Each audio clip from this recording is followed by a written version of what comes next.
Eu estava falando das manifestações.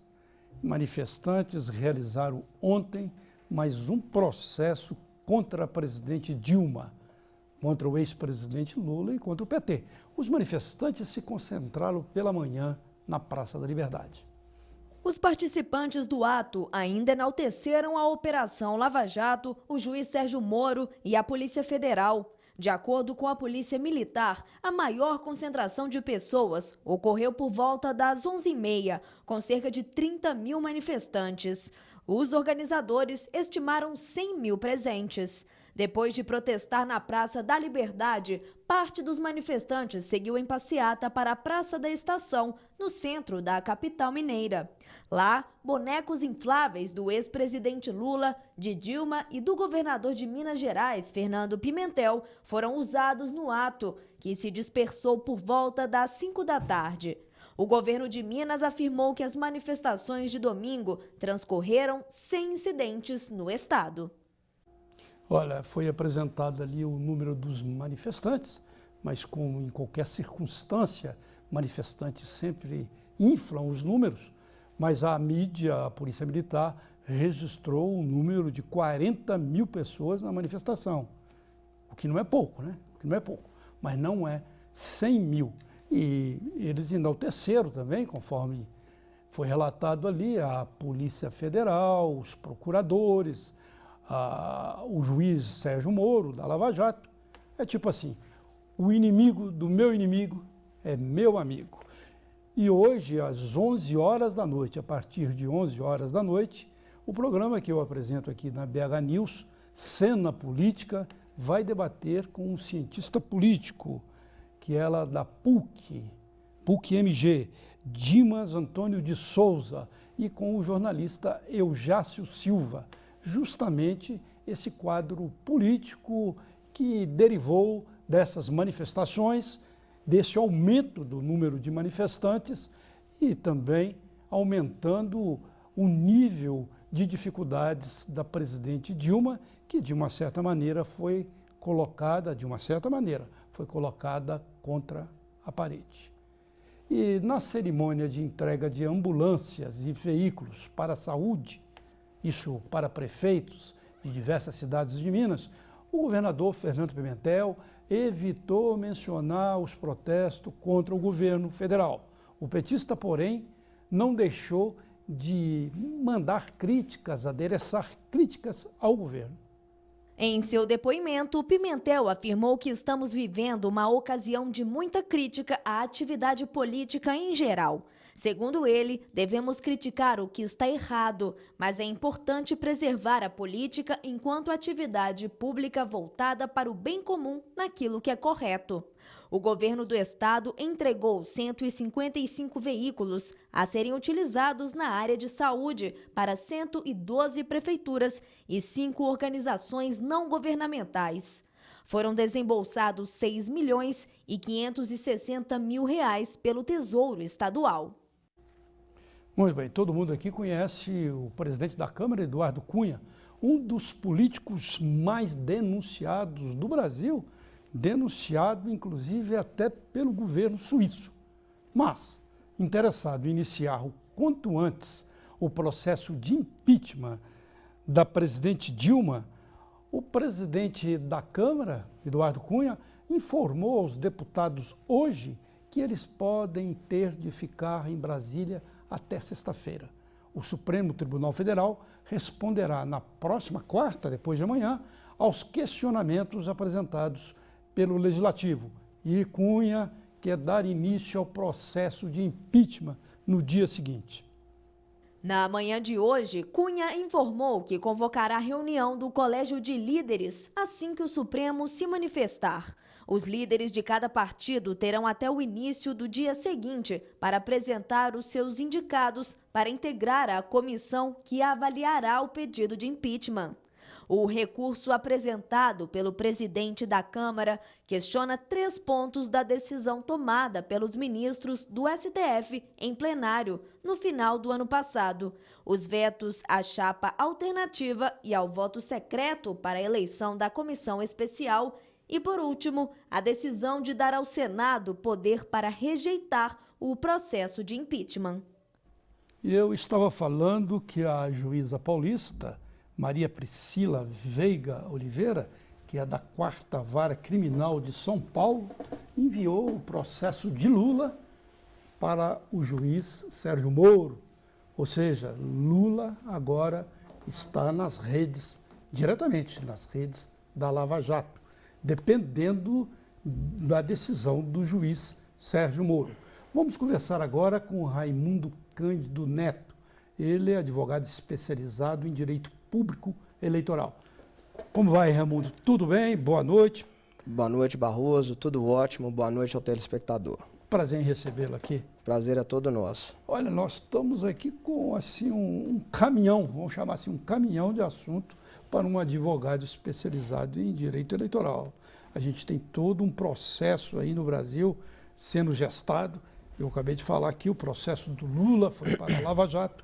A gente tem esse pedido de prisão preventiva dele, é o processo que foi lá para Sérgio Moro. A gente tem aí uma proposta aí no ar de um semi-presidencialismo, digamos assim, um parlamentarismo caboclo. Como é que você está analisando juridicamente toda essa situação? Começa aí a falar de alguns pontos que eu vou puxando com você, Raimundo. Perfeitamente, Barroso. Em primeiro lugar, quarta-feira, essa semana, o STF pautou o recurso interposto pelo deputado Eduardo Cunha contra a decisão tomada em dezembro que estabeleceu o rito do processo de impeachment. Então, de fato, eu acho que esse assunto vai dominar os noticiários essa semana, porque em havendo o julgamento dos embargos de fato, como previsto na própria quarta-feira, provavelmente o processo de impeachment será deflagrado na quinta-feira. O Supremo deu mais poderes ao Senado, né? Para a questão, se houver realmente a abertura do processo de impeachment da presidente pela Câmara. E isto o Eduardo Cunha está contestando. Ele quer o processo em cima das pernas dele, né? Em cima do colo dele. Inclusive, ele está conseguindo fugir das denúncias contra ele, já que todo o noticiário está em relação aos protestos, em relação às dificuldades da presidente Dilma, em relação ao pedido de prisão do Lula, mas aqui no Cena Política a gente não esquece dele não, né? Ele tem vários e variados processos.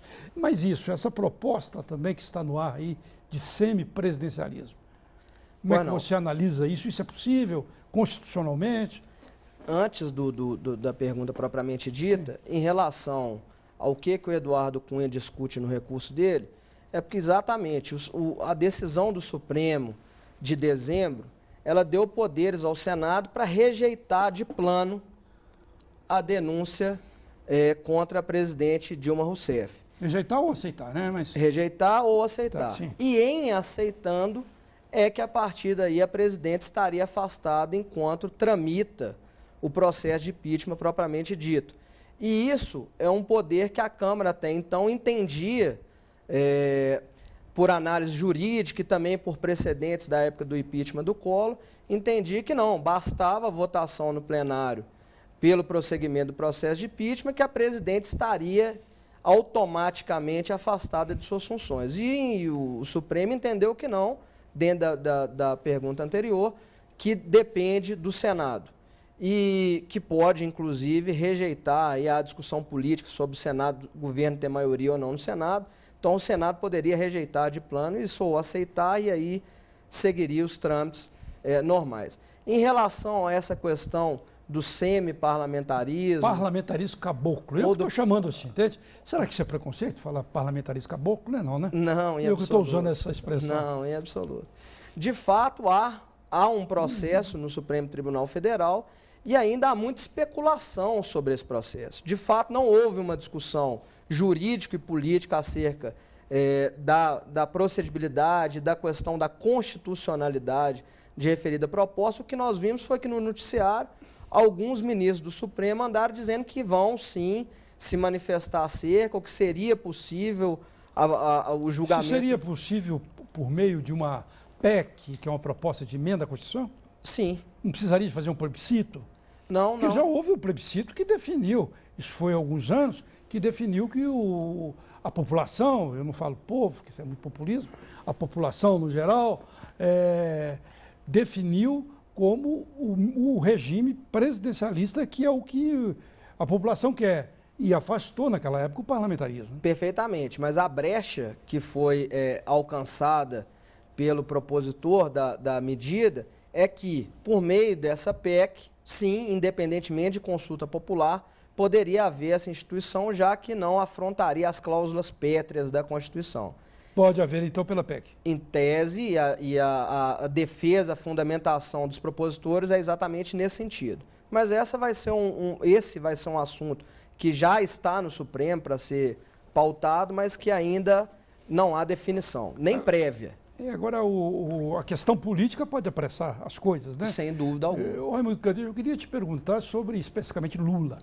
Esse pedido de prisão preventiva dele deu muita polêmica. O PT já chegou a falar em politização, até em terrorismo do Ministério Público. Alguns juristas chegaram a chamar os 3 promotores paulistas de os 3 patetas. E houve uma defesa aí nas ruas, naturalmente, da decisão deles. Mas agora tudo isso vai para o juiz Sérgio Moro. Então a situação fica mais difícil para o Lula, né? Eu nem usaria o termo se fica mais difícil ou menos traumático, mas de fato, você tem toda a razão, Barroso. As críticas vieram de todos os segmentos sobre o trabalho dos promotores. Só que os promotores tiveram apoio irrestrito da instituição que eles representam. Houve notas do Ministério Público. Nota assinada por inúmeros promotores, procuradores de justiça estaduais, nível federal. É uma instituição que a gente respeita demais, respeita muito. Mas eles levaram uma crítica muito ampla. Levaram até de tucanos, né? Exatamente. A crítica foi desenfreada. Dos aliados, dos opositores, Carlos do meio Sampaio, jurídico. que é o assessor, o deputado Carlos Sampaio, que é o assessor jurídico do PSDB, né?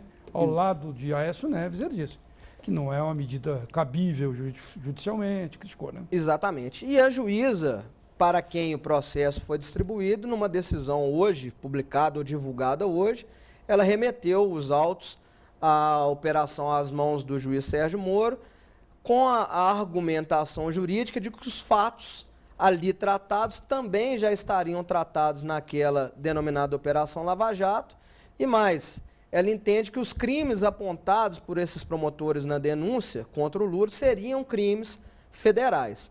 Só que, com todo respeito e com toda franqueza, ainda está nas mãos do juiz Sérgio Moro, inclusive devolver a demanda para as mãos da Justiça Comum Estadual, porque há como tranquilamente desmembrar a denúncia que esses promotores fizeram contra o Lula e tratar especificamente da questão da ocultação de patrimônio do triplex. Então, essa questão ainda não está definida, o Sérgio Moro pode recusar, pode desmembrar, pode devolver parcialmente a denúncia, pode devolver integralmente a denúncia, e essa bomba, Barroso, pode voltar para o colo da mesma juíza. Da mesma juíza, ela falou assim, tira esse bicho daqui, tira esse bicho. Ela estava numa pressão danada, né? Entre vários fogos jurídicos, políticos Sem e tudo dúvida, mais, né? sem dúvida. Ela jogou para o Sérgio Moro, falou assim, toma que esse filho é seu, sem dúvida. Mas ele pode devolver o rebento para ela. Tranquilamente, inclusive desmembrando ou até integralmente, se ele entender que a questão de fato é de competência da Justiça Estadual Comum de São Paulo. Raimundo, e essa questão de o Lula está aqui debatendo, de repente pode até já estar acontecendo a notícia de ele assumir o ministério da presidente Dilma. Juridicamente, como é que você analisa isso? Olha, juridicamente, ele não tem impedimento nenhum até o momento, os direitos políticos deles estão absolutamente plenos, então ele poderia juridicamente assumir, e aí a gente sabe que as consequências são a prerrogativa de foro, de fato. Ele só poderia ser julgado pelo Supremo. Exatamente, que inclusive que politicamente, que vocês têm muito mais competência do que eu para discutir, politicamente seria um ato assim, absolutamente repreensível. Estamos ouvindo aí, vendo e assistindo, que seria um ato de assumir exatamente ao ministro da prerrogativa de foro, né? Foro lá do Supremo, sair das garras do Exatamente. Sérgio Moro, né? Exatamente, sairia sim. Sairia aí o Supremo, aí no Supremo a conversa poderia ser outra, né? Perfeitamente. Ô, Raimundo, nós estamos aqui ao vivo, é bom falar que nós estamos nesse debate aqui ao vivo, são 19h09, e eu queria te perguntar sobre essa indicação que saiu agora há pouco do novo ministro da Justiça, que é o subprocurador-geral de Justiça, Eugênio Aragão, lá da turma do Rodrigo Janot, né? E isso não tem impedimento legal não, né? Porque o outro que foi escolhido, Elton César, né? Houve um impedimento. Perfeitamente. Tem que saber, eu não conheço pessoalmente o subprocurador, então tem que, dentro da esteira do julgado do Supremo, precisa ser a aferição aí seria no sentido se ele está desincompatibilizado da função no Ministério Público, se ele vai pedir exoneração da função que ele atualmente exerce, ou se ele é membro, se ele é subprocurador aposentado ou não, porque o Supremo deixou e deu um recado claro. O Supremo entende que não basta a exoneração da função na Procuradoria, que há de haver aí, que deve haver, deve haver a exoneração ou o desligamento com o cargo. Você acha que, agora vamos falar de estratégias, que passa pela política e passa também pelo lado jurídico, de a presidente Dilma colocar lá no Ministério da Justiça um subprocurador-geral de Justiça? Você acha uma estratégia boa? Nesse aperto e nessa pressão que ela está sofrendo? Com toda franqueza, o trabalho do procurador Janot é irrepreensível. O procurador Janot é conhecido dos juristas de Minas Gerais, tem raízes aqui, absolutamente brilhante. Ele é em cima da linha da navalha? Não sai, não? Não, não sai, em absoluto. É absolutamente técnico e jurídico. Então, com toda franqueza, eu não acredito que nomeação de pessoas próximas ou não a ele vão influenciar no trabalho brilhante que ele tem. Agora a presença de um subprocurador-geral de Justiça também dá um peso no Ministério da Justiça, não? Não, talvez... Porque vai lidar com a Polícia Federal. Sim. Tem essa coisa que a Polícia Federal está politizada e tudo mais, né? Estaria, né? Não estou vendendo peixe, estou vendendo peixe dos outros, né?